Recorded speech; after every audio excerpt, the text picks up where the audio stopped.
My name is Vania Boland, and I'm the National History Day and Iowa State Coordinator. And today for the Insider Tips, we are going to talk about the exhibit category. An exhibit is a visual representation of your research and interpretation of your topic's significance in history. The analysis and interpretation of your topic must be clear and evident to the viewer. Labels and captions should be used creatively with visual images and objects to enhance the message of your exhibit. The exhibit category is three-dimensional and displayed on a physical structure, usually an 8-foot table at the contest. Exhibits use colors, images, documents, objects, graphics, and designs, as well as words, to tell your topic's story. Exhibits can be interactive experiences by asking viewers to play music, look at a video, or open a door or window to see more documents or photos. So to talk about the exhibit category, I have invited Analia and Bailey and their teacher, Kelly.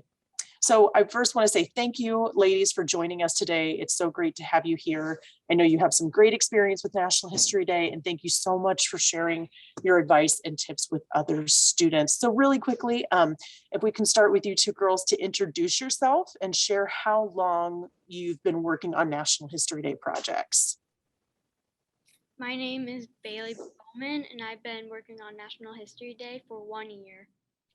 My name is Analia Ayala, and I have also worked on History Day for 1 year. Fantastic. And Kelly, could you introduce yourself as well and how many years you've been working on History Day? Yes, my name is Kelly Borchers, and I've been doing History Day for probably 23 years now. Fantastic. All right, so we got a couple questions here, girls. I want to start with you. Why did you choose the exhibit category and how did you divide the work? So there's two of you. How did you go through researching and building a project together? We chose the exhibit category because my older sister also does History Day and she did an exhibit, so I knew what the exhibit category was. Last year, we watched the exhibit webinar and looked at examples of exhibits. We then found a topic that had to do with the communication and history theme and thought of the Martin Luther King Jr. I Have a Dream speech. The speech really fit in the theme and we knew it would be a great topic for an exhibit. We divided our work by pointing out what our strengths and weaknesses were and took it from there. The jobs we divided included timeline, storyline, photo credits, and process paper. Both of us worked on the annotated bibliography. Fantastic. So what should other students consider before picking the exhibit category? Is there anything that or any advice that you'd like to share with other students before they start building an exhibit? We chose to create an exhibit because we are more creative than techie. We weren't really interested in websites or documentaries. We thought it would be better to use our creativity in the exhibit category. Other students should consider their interests when choosing the exhibit category and make sure your topic will be best shown on an exhibit. All right, fantastic. And my next couple questions are for you, Kelly. So my first one, what should teachers be aware of when working with students who are building a National History Day exhibit? Or better yet, if you could go back and share some advice with yourself before helping students build a National History Day exhibit, what would that be? Well, I think that something teachers can be aware of is making sure that the students have chosen a topic that is best represented by whatever category. So for example, with the girls, it's an exhibit. The visual aspect of the exhibit should be a top priority, but they can also keep in mind the limitation of 500 words can be challenging for a lot of students. So it is helpful to have an exhibit organizer or a map to share with the students. And this will help place the topic in its historical context, decide who the main players are, the major details, and look at the short and the long-term impact of their topic. That is great advice. Thank you. And so finally, my last question for you, how can teachers support their exhibit students? And I might just make that broader and ask, do you have any advice for teachers who are brand new to the program? And so, do you have any advice for teachers who are new and just how they can support their students with the National History Day program? Well, the National History Day website has a lot of great resources, and I found it helpful to have students follow an outline or an organizational tool that helps them and allows them to decide what's most important to include in their exhibit. And first, what we do is we focus on like the orientation or making sure the title, subtitle, and thesis are clear. And then we consider the segmentation, which is organizing the exhibit into subtopics. And that's when they can get a little bit more creative and use design elements. And lastly, they have to do the explanation, which is using clear and concise captions and text to help interpret the information that they've researched. Fantastic. Well, thank you so much. So we're going to move forward, but first I want to talk about what are some things we should ask ourselves before we start building an exhibit. So first things first, is an exhibit the best way to showcase my research? Do I have the materials or assistance to create an exhibit? How should I organize my research to provide structure to my exhibit? So Analia and Bailey, I'm going to turn towards you first. Do you agree with these questions, or what other questions should students be concerned with before actually diving in and creating an exhibit? I agree with these questions, and we answered those questions before we began our project. We also made sure the information we found was important, relevant, and accurate. Other questions that students need to know is if they have enough resources to build an exhibit. And also, being organized is a good skill that we developed in History Day. That's fantastic. Thank you. So what issues or problems did you two encounter during the process? We couldn't find that many books from our school and public library on our topic, so we went online and found many primary sources that were helpful. Issues that we encountered including not enough room on our exhibit, too many pictures for our exhibit. We had to make some decisions on what we could get rid of. From state to national contest, we made our exhibit bigger to include more pictures and quotes. That's great. Thank you so much. All right, so let's go into building the actual exhibit. So I've got two options here. These are the most popular National History Day exhibit boards, but I want to talk about both of them more in depthly. So the overall size of your exhibit must be no larger than 40 inches wide, 30 inches deep, and 6 feet high. Measurement of the exhibit does not include the table on which it rests. However, it does include any stand that you create or any table drapes. So you're welcome to have fabric on the table underneath your project, but remember, if it drapes, it will be included in the measurement. So for example, for either exhibit board here, if there was fabric or any kind of cloth underneath to connect to the board, we would also include the measurement of the cloth if it hangs off the table with the exhibit board. Circular or rotating exhibits, as here on the right, or those meant to be viewed from all sides, must be no more than 30 inches in diameter. So girls, a couple questions for you. First, walk me through the process of building the board. So did you start out with a drawing or a draft? How did you know how you were going to tell your story? We started off with an exhibit map, and we had to consider the title, thesis, background, build-up, main event, short-term impact, and historical significance. Our research was then put into the diagram. We gathered exhibit materials and began construction. All right, fantastic. And my last one for you, did you have any classmates or teachers review and revise, or did you show any classmates? How many editing steps did you go through? Our teacher reviewed our process paper, storyline, captions, timeline. She looked over our photo credits and word counts. All right, so when building your exhibit board, what would you say was the most difficult part? I would say like having to like put everything where they belong and making enough room for everything. Fantastic. Well, thank you for sharing. Kelly, I've got one question for you. How can teachers support their students during the building stage of exhibits? I know this can be stressful and there's a lot of moving pieces, but what advice do you have to other teachers who are just starting the process? Well, it helps when you've been doing it for a few years because you do start to accumulate some resources and they kind of get recycled every year, such as maybe the R board or something like that and fabric. But, you know, keeping a good supply of cardstock is helpful. Mm-hmm. And when those creative ideas go above and beyond what can be created at school, we do look to outside sources and support of parents just to find the items that they need. really does make a difference, because like these girls have been only doing it for 1 year, but you know, that construction part can get a little difficult. So it's always great to have some adults step in and just be able to supply what they need to make things happen. Fantastic. All right, so let's discuss the student word limit for the exhibit category. A 500 word limit applies to all words that you write on the exhibit board.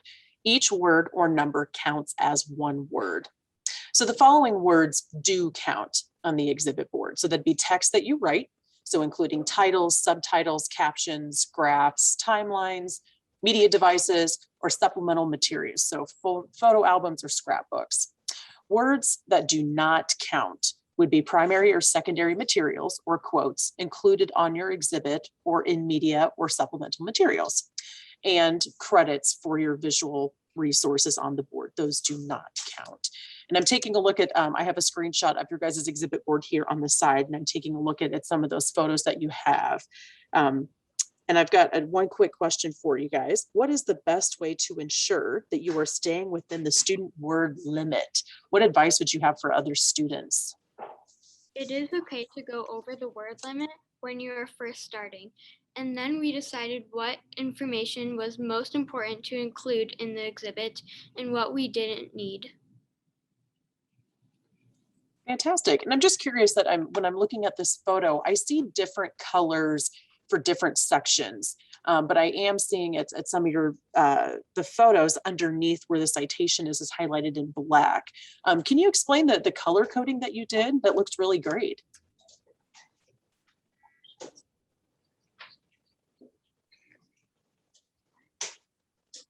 She's wondering why you color coded things. Like what We they meant. color coded things just to know what it is, like the photo credits and like the captions. Yeah, no, that's perfect. And I think that's great advice for other students who have maybe never built a board before. But I liked that you guys did that because it makes things really stand out and it's easier to read. So great job. All right, so let's talk about media devices. So media devices such as DVD players, tablets, MP3 players, video monitors, etc., used in an exhibit must not run for more than a total of 3 minutes. So any student composed questions, narration, or graphics are subject to the 500 word limit. So for example, if a student were to record themselves sharing information that they themselves wrote, that would be subject to that 500 word limit. Judges must be able to control the device.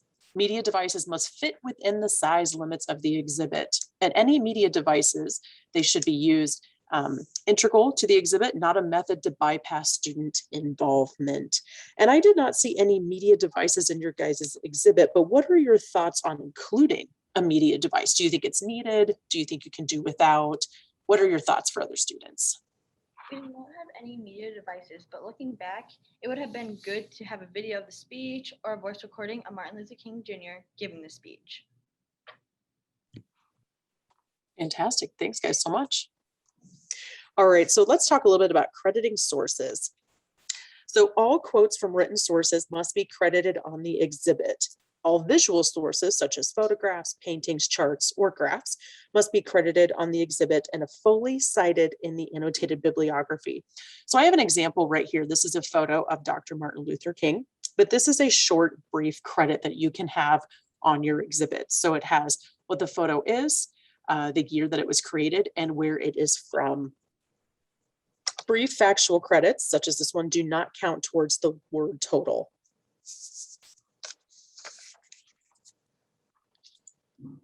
All right, so let's chat about the required written material. So there were 2 items for the process, or excuse me, for the exhibit board that you had to work on: the process paper and the annotated bibliography. So the process paper, you had to talk about how your topic relates to the National History Day theme.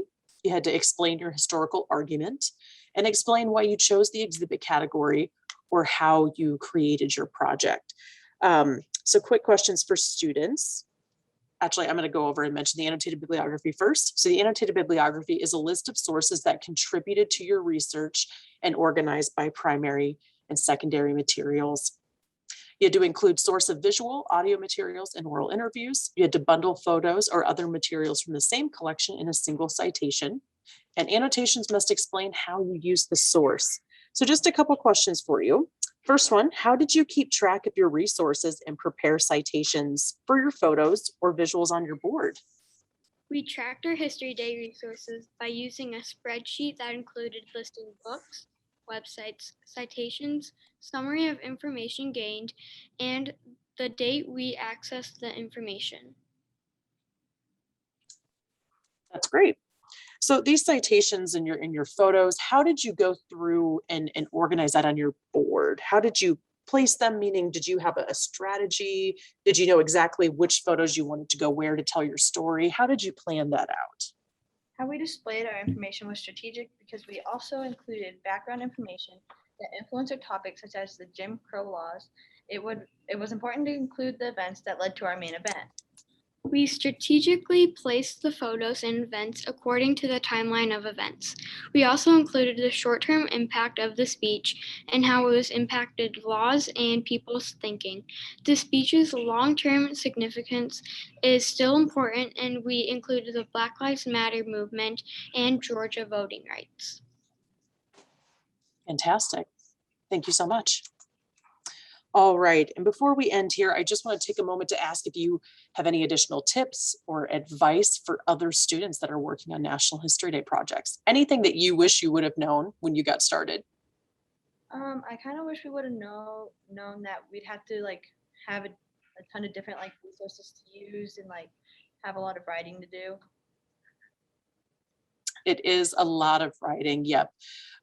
So let's say for anyone who is starting to do an exhibit board, to set them up for success for the next competition, what should they get started now here in the fall to help them prepare and build that exhibit board?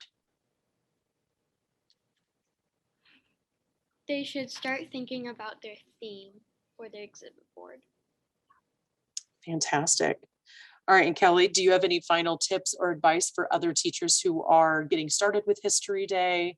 Anything you'd like to share that might help another teacher? Sure.